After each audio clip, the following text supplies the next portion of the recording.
Society Matters.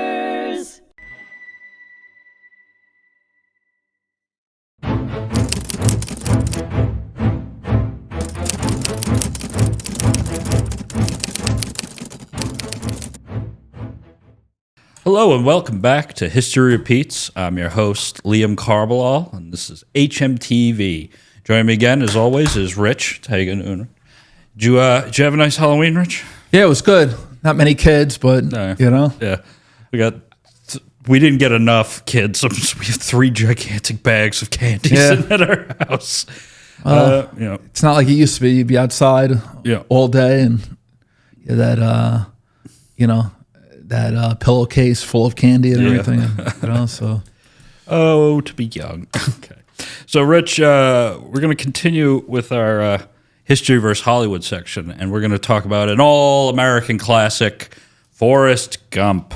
Tom Hanks, 1994, same year as Jurassic Park and Pulp Fiction. Good year for movies. Sure.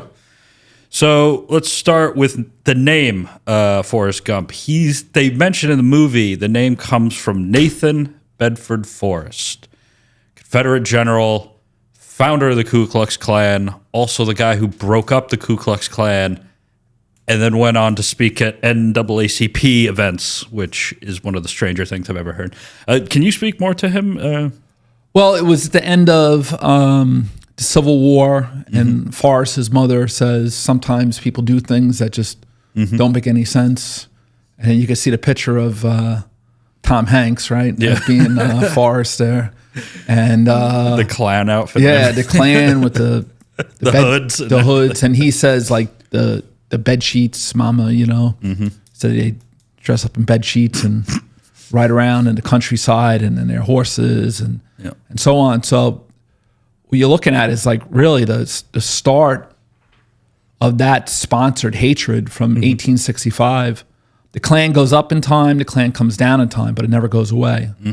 The Klan was here on Long Island, even with the American Nazi Party. A couple of years back, they found, I believe it was trophies for a Ku Klux Klan like barbecue. Really? In one of the local firehouses. Wow. And, it was like potato sack races and tug of war and all these different things. So, I mean, what do you do with the trophies? You throw them away or do you give them to a local museum, right? I think historical society. It's still, past is the past. You still have to at least acknowledge it. Yeah, I mean, so you always think like those hate groups are down south or out west or other than Long Island. But, we have a lot of different ethnic, religious, racial, even, wealth groups here on Long Island. Yeah. And well, I mean, it's a big Catholic everything. community and Jewish community out here, so I can't imagine that went over super well with everyone. But it was here, and it was one of those things where they did have some meetings in some places of Long Island and so on. For me, when I saw Forrest Gump, I was a senior in high school, and we watched it. We couldn't believe what we saw, and it was like one of those movies where like you missed something and you had to go see it again and again. Yeah. And then I saw it in a field house in Fort Leonard, Missouri, with about 500 soldiers. Yeah. And we were hooting and hollering and saying all kinds of wild stuff. And then, guys had tears in their eyes at certain scenes, like, you're crying. No, I'm not. You're crying, this and that. And it was an unbelievable film. It's a classic, It's like, I don't know. It's like Shawshank Redemption or Jaws or 12 Angry Men, Patton, Cool Hand Luke. It's I mean, those are some more of the modern films, but it's an unbelievable film. It's like it's something. And then Sally Field says, sometimes people do things that it just doesn't make any sense. And that's it's the Klan. The Klan is they're against not only blacks, Catholics, Jews, immigrants.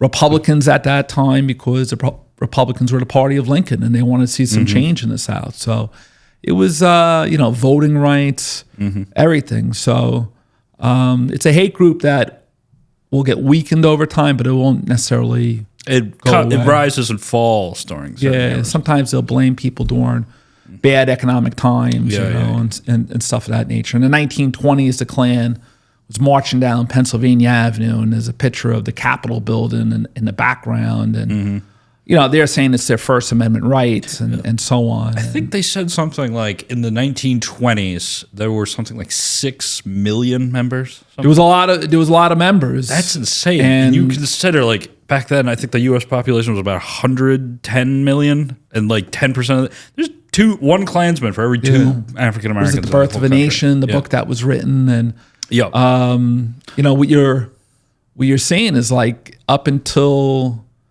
it was a rape and fraud within the Klan. Yeah. So they hit this high point, and then they come down, and then the Depression hits, and they start coming back up again, and so on. And you had a lot of black soldiers, Catholic immigrants, and stuff like that were in areas of the Deep South that were told don't venture too far away from some of these military bases. Yeah. But yeah, you see the opening of Forrest Gump, you see the Klan, and it kind of gets into what decade would we call that? Probably late 40s, right? I would early say that. 50s, right? And but a good part of Forrest Gump is his IQ, and then the braces on his legs. Yeah. Because I had those braces growing up. Really? And it's hard to believe I didn't talk. I was the youngest one in an Italian family, and my mother was from Ireland, but I was the youngest one. I sat down with my Tonka truck and my Yankee hat, and I didn't say much, So I guess I'm making up for some lost time. So I look at that and I laugh. And then being an educator, when she ends up going to the school and here's your son, he's below the number he's supposed to be, right? And and Sally Field says something like, "Oh, it's it's something that's supposed to be easy, this and that."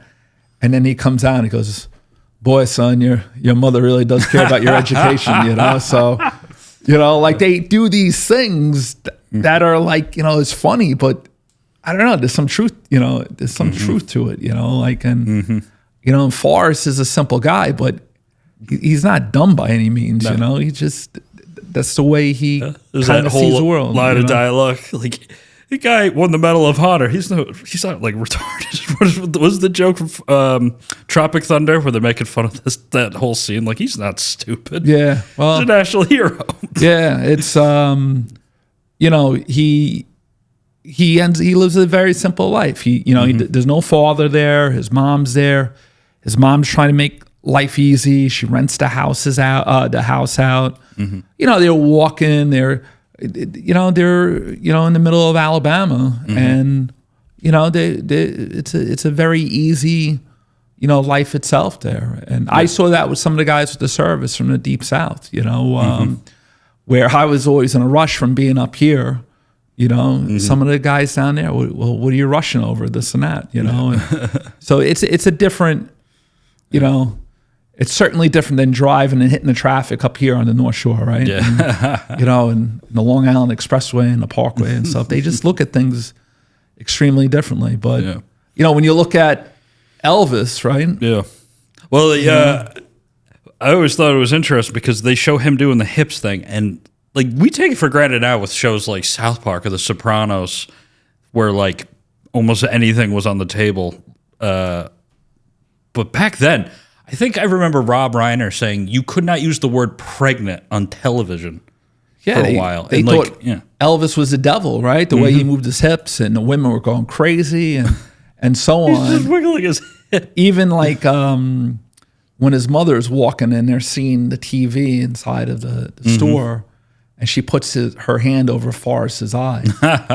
And then he says to Forrest, he goes, "I like the way you move," And he's playing the guitar, and you could see Forrest playing, right? And then you see Elvis in the background, and he's like getting it down, And then, but Elvis was in the military. He was, I believe, he was in an armor unit, and we kind of spoke about with the Kennedys, right, as being extremely wealthy, and they went in, and all these actors and athletes and all this stuff, and Elvis kind of, maybe that's before he was really the king, but he was famous though.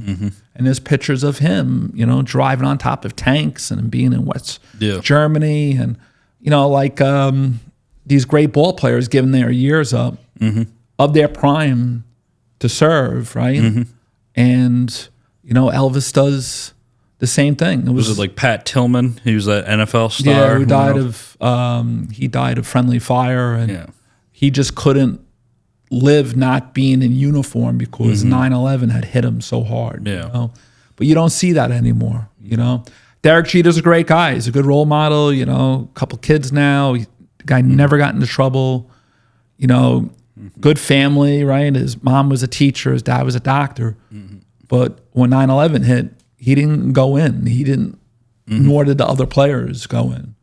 Pearl Harbor hit, those guys went in. Ted Williams was told, you go in, and then he ends up serving in Korea as well. So it's a different, and that's like, I guess, I don't know, the ease of Forrest Gump. It's like, in some ways, it is in some parts, like a peaceful movie, you know? So, but it goes back and forth though, There's also scenes that touch on the civil rights movement. There's a scene where the woman drops her books. They use that one racial slur that starts with a C. I actually, I didn't know what that word was until I saw that movie. Yeah, well, Forrest, he doesn't think along those lines, right? I'll leave you alone, you leave me alone. I'm not going to bother you, you're not going to bother me. You go about your business. The golden rule. And I'm going to be respectful of you, So he's caught up in the civil rights movement in a couple different places, most likely in his town, right? It was at Greenbud, right? Then, he's a guy who's been bullied.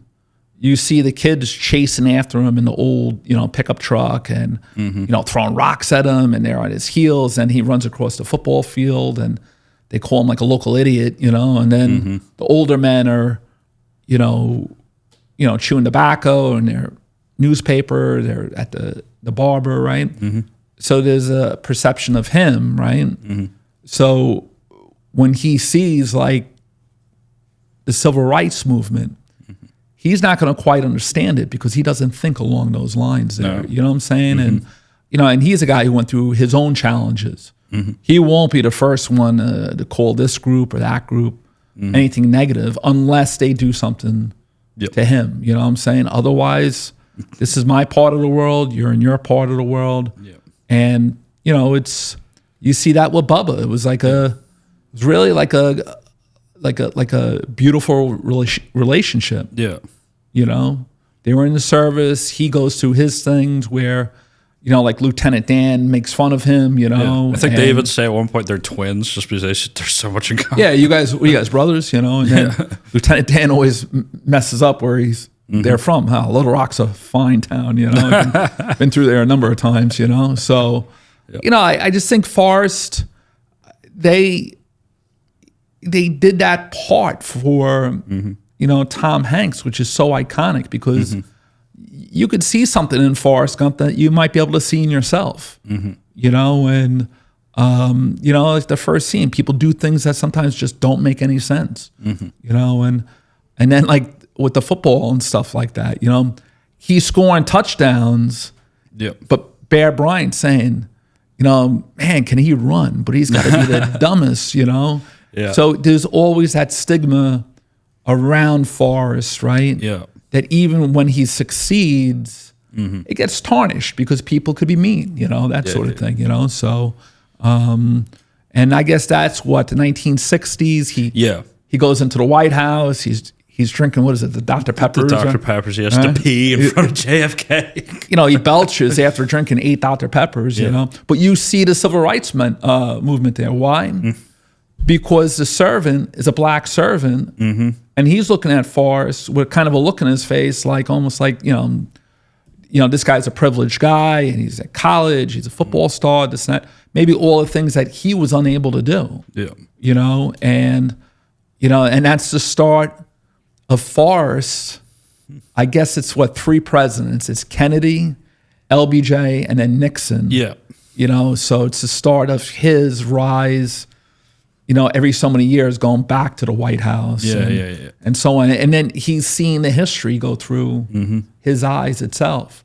You know, my first interview here was with Frank Tepedino, who was a baseball player, Yankee, Brave, you know, Brewer.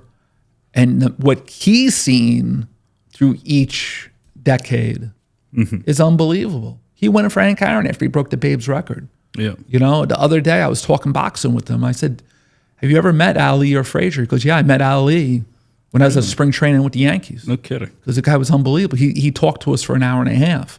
So there are people that you know, usually older, they've seen a lot. They've experienced a lot. And it's through the different decades itself. You know, so it's something. It really is, you know, a credit to filmmaking that tries to look at the history for that time period. Yeah, you could probably teach like a pop culture class just on Forrest Gump itself. You know, which is amazing, right? You know, so one of the interesting he goes to college and then he gets immediately conscripted in the army. Well, I think he enlists. Yeah. So the recruiter gives him the flyer. Yeah. He says, son, have you thought about your future? And it's very early on in Vietnam. Because you got to remember, Kennedy was killed in 1963, right? Yes. He was right around that time. So he's going to see Vietnam at the earliest part. You know, it's going to take him a little time before probably getting in the service and then training infantry and then going overseas. So I guess maybe that's the naive, you know, him being naive or him being, you know, from the country where other people had done it before him, like his neighbors and maybe family members and so on.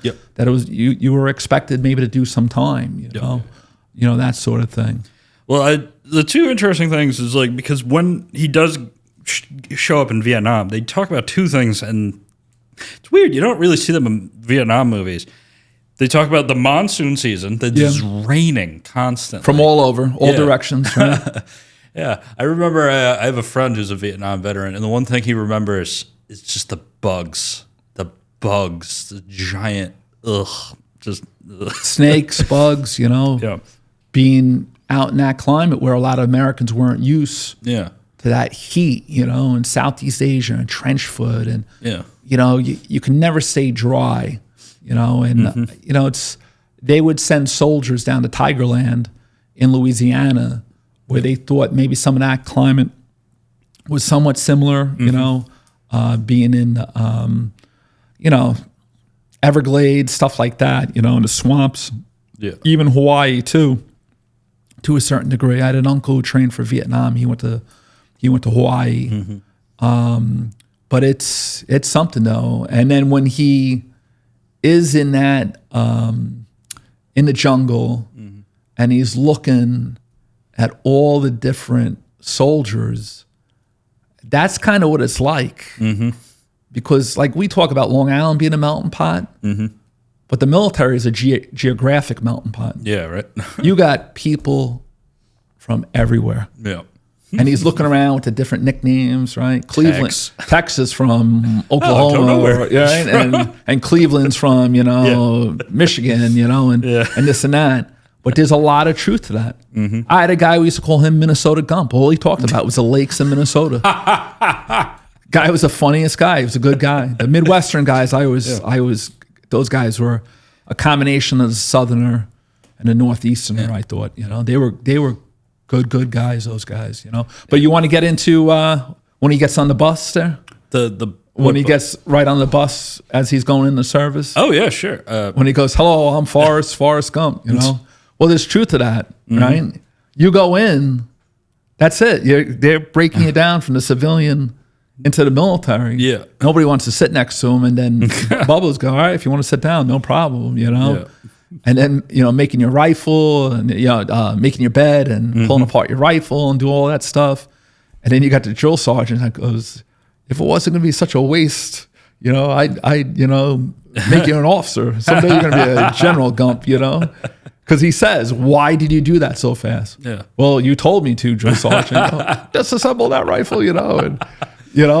and then like they're with their toothbrush and their boxers and their shorts and they're scrubbing. Well, you do stuff like that. That's the thing, No matter who you are, sooner or later, you're going to get a crap detail. That's probably the best way to put it, One of the other things, and I like the little details sometimes in that movie, like when he's in basic training, he's using an M14 rifle. He's disassembling that. But when you see him in Vietnam, he's not using that. He's using an M16. Yeah, and that's what happened. They transitioned from the M14 to the M16. You were at that time where the war was a big business. So therefore, some of the earlier soldiers are going to say, well, this stuff isn't working out as well, or it's just a technology, the way they look at things. But you do see that, and then you see like a little bit of a different Forrest Gump, where he has an idea of what's going on in the jungle, and and him and Bubba, hey, we'll lean up against each other so we don't have to sleep in the mud. Yeah. Well, there's a lot of truth to that. They say that like in the service that you're not fighting for your, the politics of it, right? You're fighting for the guy next to you. Because he's fighting for the guy next to you. You're trying to survive, right? Yeah. And you see that with Forrest, and then, what does he say? Somebody shut the rain off, right? And then they end up getting shot. They walk into probably the NVA, right? And it's one of those things where. It was one of the first wars where there was no real front lines. There was no, you could capture territory and hold on to it, but it didn't really matter. The Ho Chi Minh Trail, they're coming down, to Cambodia and Laos, and then coming into the back door of South Vietnam. And there was a movie called Gardens of Stone with James Caan and James Earl Jones. And there was an actor, D.B. Sweeney, who was from Long Island. He was from my town of Wading River. And he's like the young, piss and vinegar, let me get at him. And they're the older guys that were maybe World War II, but definitely Korea. And they had already done a tour in Vietnam. And he says, how are you supposed to fight an enemy that uses bows and arrows? Because it was in the side of helicopters.